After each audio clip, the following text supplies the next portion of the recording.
Well, Howard, here's what I see from this. The American university, because of the big mouth, braggadocious, scorched earth kind of policy that the Koch brothers have towards politics, the American university did a study where they followed them for 2 years. In other words, they figured out, where are these people putting their money?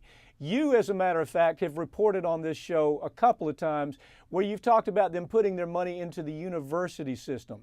But what ends up happening when they become so public is we learn. For example, I have a list here from 1999 to 2003. Koch Industries paid $400 million in fines and penalties and judgment for things that are for environmental regulation problems, for price fixing, for a whole host of ugly, ugly things. As a matter of fact, 5 criminal convictions resulted out of some of that in 1999. And so the more we learn about the Kochs, the more it's easier for us to dislike them.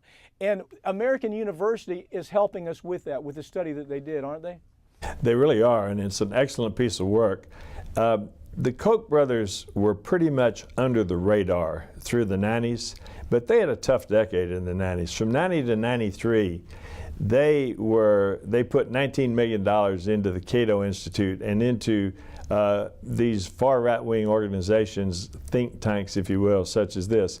What they tried to do, for example, is Bob Dole had a bill that he was pushing through the Senate. They tried to get a special bill added, a special amendment added, which would eliminate a $54 million lawsuit against them because of 300 oil spills that their companies had been guilty of. The bill died, but in the process, they ended up having to pay $30 million to the United States government and to the state of Texas. But the idea that you can just go in and get a special amendment to a bill added to wipe out a $54 million lawsuit against you is scary.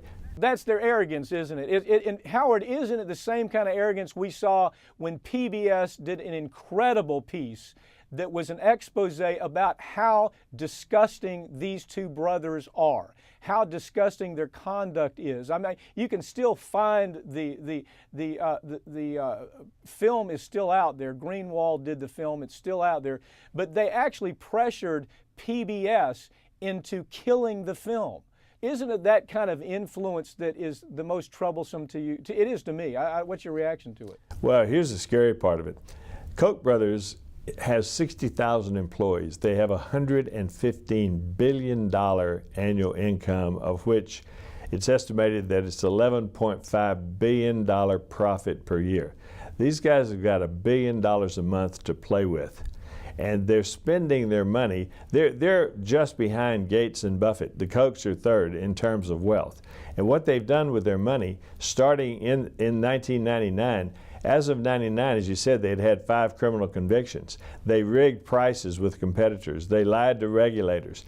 They had numerous environmental violations. Finally, in 99, a whistleblower named Philip Dubose came forward and talked about how he had been taught to steal and cheat in measuring crude oil that they were taking off of federal lands by using what they call the Koch method.